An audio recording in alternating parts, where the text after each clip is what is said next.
Bonjour à toutes et à tous, j'espère que vous allez bien. Aujourd'hui, on se retrouve pour le match de Naples contre Udinese. Donc un petit peu comme on a fait ce week-end, on va regarder des statistiques et on va essayer de parier de façon assez logique et surtout voilà d'essayer de trouver quand même des belles petites cotes qui peuvent être intéressantes pour ce match. Donc ce week-end, ça s'est fait, on a fait des bons résultats, on a fait passer pas mal de cotes à plus de 2, que ce soit sur Twitter, sur Snap ou sur YouTube. Donc ça fait vraiment très plaisir. On est bientôt aux 600 abonnés et lorsqu'on on aura atteint un palier de centième, eh bien je ferai tout simplement une montante. Donc à chaque palier de 100 abonnés, eh bien on lancera une montante. Donc là il en manque 5 si je dis pas de bêtises. Donc si vous voulez, pourquoi pas une petite montante, un petit palier de montante, eh bien n'hésitez pas à vous abonner si ce n'est pas déjà fait. Donc comme d'habitude, on va aller sur Flash Score, on va aller sur Soccer Stat et ensuite on se retrouvera sur Betclic pour tout simplement trouver les bons paris et les bonnes cotes. Donc c'est parti. Donc on y va, Naples et Udinese. Alors j'ai choisi ce match, même si voilà, il y a Manchester United, Leicester, il y a Levante, Barcelone, mais là vous pourrez trouver des pronostics sur les autres réseaux.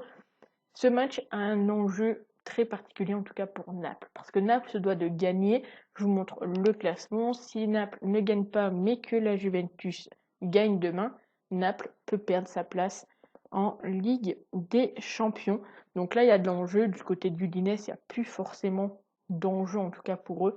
Pour l'instant, ils sont au milieu de tableau. Ça se passe plutôt bien, en tout cas du côté du Udinese, pour assurer le maintien en Serie A. Du côté des absents, on a 5 absents de chaque côté. Alors du côté du Udinese, c'est pas des absents qui ont une importance. C'est des absents, voilà, souvent, ça fait un petit moment qu'ils sont pas là.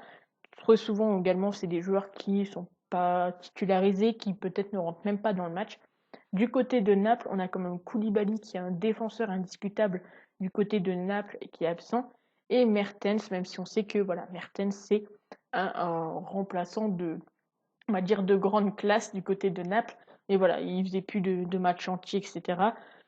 Et donc, il n'y a pas forcément non plus d'enjeu. On a un joueur qui est actuellement bien en forme du côté de Naples, c'est Osimhen, voilà, qui inscrit pas mal de petits buts ces derniers temps. Et puis, on retrouve également Hop, Insigné. Donc, pourquoi pas tenter déjà des petits buteurs, ça pourrait être sympathique.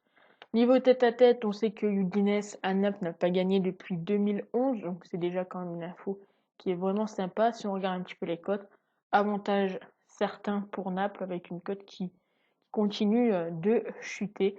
Donc c'est parti, on va regarder un petit peu plus en détail les statistiques. Donc les statistiques sur les 4 derniers matchs à domicile, on constate que Naples a marqué dans les 4 derniers matchs et que les deux équipes ont marqué. On constate également la même chose du côté de Udinese. Ensuite ici, on remarque quand même que Naples à domicile, c'est quand même très costaud. Du côté de l'Udinese, c'est un petit peu kiff-kiff. Voilà, 5 victoires, 6 nuls et 6 défaites. Si on continue un petit peu le tableau ici, donc le fait que voilà qu'il y ait du but 94% et 82%, les clean sheets, très peu de clean sheets du côté de Udinese, pas beaucoup plus du côté de Naples, on l'a vu, très souvent les deux équipes marquent. Le fait que Naples marque en premier, 76%. Le fait qu'il gagne à la mi-temps, 71% donc sur les 17 matchs. Du côté d'Udinese, c'est vraiment moins, 41%. Et 24%. Donc ça, c'est les premières infos qui peuvent être assez intéressantes. Seulement 6% où voilà, Naples a marqué en premier et a perdu. Donc en gros, ça fait un ou deux matchs. Du côté de Udinese, c'est un petit peu la même chose. Donc c'est très rare après qu'ils marquent en premier, donc il n'y a pas trop de voilà de voilà de d'infos, enfin de comme ils marquent très peu en premier, le fait que voilà, ils gagnent pas une fois qu'ils ont marqué en premier, automatiquement le pourcentage va être très bas. Je vais y arriver. On regarde un petit peu ici les plus de 1,5, le fait qu'ils gagnent ou pas à la mi-temps, le fait qu'ils concèdent ou non un but, les clean sheets, donc là on retrouve tout ça ici. Donc le plus de 1,5, 94% du côté de Naples, 82 du côté de Udinese. Ces deux équipes qui ont une moyenne de plus de 3 buts par match. C'est pas très étonnant de voir ça. Par contre, le fait que voilà, il y ait beaucoup de buts, on va éviter. Le fait qu'il y a un but en première mi-temps, ça peut également être intéressant. Donc on va partir là-dessus. Donc retenez bien le but 1-5, mi-temps, un but. Ça peut être intéressant. De toute façon, vous verrez les pronostics juste après dans la suite de la vidéo. Alors assez étonnamment, assez étonnamment, non, oui et non, j'ai envie de dire, du côté de Naples, il y a beaucoup de résultats différents. C'est assez dingue. Très souvent, on va retrouver 6 voire 7 scores. Alors eux, ils explosent tout, hein. Il y a 2, 4, 6, 10, 12, 13 scores différents, que ce soit pour Udinese ou pour Naples. Donc le 1-1 quand même qui ressort, donc attention.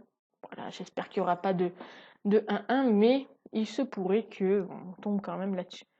Là ici, déjà, on va éviter le fait qu'il y aura moins de 1,5 but. C'est très rare, voilà, 0% des matchs de Naples avec 0 but, seulement 6% de leurs matchs à domicile avec un seul but. Des deux côtés, c'est très faible, hein, voilà, 6 et 18. 2, 3 buts et 4 ou plus, là, ça peut être tentant, voilà, à voir. On continue, on arrive au petit tableau que j'apprécie énormément, à savoir les segments, donc tous les quarts d'heure. Est-ce qu'il y a plus de buts pour une équipe? Est-ce qu'il marque beaucoup de buts, etc. Déjà, Naples, on constate que au total, c'est 11 buts marqués au premier quart d'heure, 15 buts marqués juste avant la mi-temps et après l'heure de jeu, 16 buts marqués, puis fin du match. Du côté de Udinese, c'est juste avant la mi-temps et juste au retour des vestiaires. Si on regarde un petit peu à domicile, à l'extérieur, là on va avoir une information qui est très importante selon moi. C'est le fait que Naples a pris seulement 3 buts en première mi-temps à domicile. Et là, ça peut vraiment avoir un petit impact, un petit enjeu, un petit coup, voilà, sur un petit indice, voilà, sur un pronostic en première mi-temps.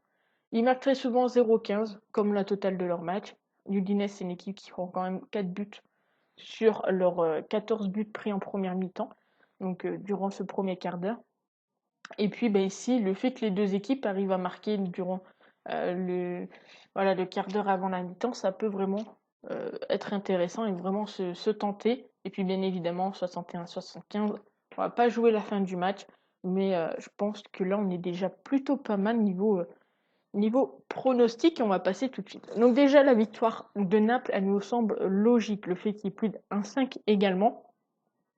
Donc je pense pas qu'on va, on va peut-être pas prendre le plus de 1,5 à la victoire de Naples, mais pourquoi pas faire Naples et plus de 1,5, c'est coté à 1,42, ça me semble quand même plus logique. Si on part sur le fait que Udinese marquera un but, je pense qu'ils peuvent marquer un but, et que Naples marquera un but, le but des deux équipes coté à 1,80 semble logique et semble vraiment possible. Ensuite, là où j'ai envie d'aller tenter, c'est... Alors, je sais pas si ça sera ici ou s'il faut aller en première mi-temps. La mi-temps avec le plus de buts pour Udinese, c'est coté à 2,92 et je voudrais voir tout simplement le fait que Udinese marque en deuxième mi-temps, à combien elle est cotée. Donc, je vais aller en deuxième mi-temps, je pense que ça sera plus rapide. Donc 2,92 et là on a tac tac 2,27. Alors pourquoi pas? Oui, mais est-ce que c'était, j'ai pas fait attention. Est-ce que c'était le fait, ça c'est les buteurs, on va y arriver, vous inquiétez pas. Je suis un petit peu fatiguée aujourd'hui. Donc c'était où? Mi-temps avec le plus de buts pour Naples, mi-temps avec le plus de buts pour Udinese. La seconde mi-temps, côté à 2,92. Il faut aller chercher là où la cote est plus intéressante. Je les vois pas marqués en première mi-temps. Par contre, je les vois marqués en seconde. Donc la première mi-temps, on va tenter le fait que ça sera Naples qui va gagner. Donc on pourrait tenter Naples ou nul, mais c'est pas intéressant. Le fait qu'il y ait un but dans la mi-temps, on pourrait le tenter, mais côté à 1,21, je pense qu'on peut potentiellement trouver mieux. Et pareil, le fait qu'il ne marque pas, c'est côté à 1,27, donc je pense pas que ça se tente. Donc on va laisser comme ça pour la première mi-temps. La seconde mi-temps, donc on l'a déjà faite. les buteurs. Les buteurs, vu qu'on va tenter un petit double chance buteur qui pourrait être sympa, savoir Osimhen ou Insigne, c'est coté à 1,42. Et enfin, on se déroule vers les périodes où là, on va tenter quand même 3 matchs. Enfin, je vous en propose 3, mais vous faites comme vous le sentez. Le but entre la 0 et la 15e, le but entre la 30e et la mi-temps. Ce pronostic-là, honnêtement, vous pouvez vraiment le tenter sur beaucoup de matchs, dans le sens où il y a la mi-temps, et très souvent, il y a le temps additionnel. Et voilà, les équipes peuvent un petit peu plus potentiellement se relâcher, et très souvent, la cote est à 2. Vous pouvez tenter également la même chose sur la fin du match, mais la cote est rarement à 2. Et puis ensuite, ici, 60e et 75e. Donc ça nous fait 8 pronostics en tout, en sachant qu'on a quand même fait en sorte voilà, d'en supprimer quelques-uns. Donc Naples et plus de 1,5, c'est coté à 1,42. Le but pour les deux équipes. Le fait que Udinese marquerait plus de buts en seconde mi-temps qu'en première. La première mi-temps, le résultat, victoire de Naples. Osimhen ou Insigne buteur. Un but entre le début du match et la 15e, la 30e et la mi-temps. Et enfin la 60e à la 75e. Que des belles cotes. Voilà, il n'y a pas de petite cote cette fois-ci. Bon, 1,42 c'est la plus basse. Mais voilà, dites-moi ce que vous en pensez, s'il y a des pronostics qui vous intéressent. N'hésitez pas donc à mettre un petit j'aime si vous aimez ce genre de vidéo. Et puis nous on se retrouve très vite pour une nouvelle vidéo. Ciao!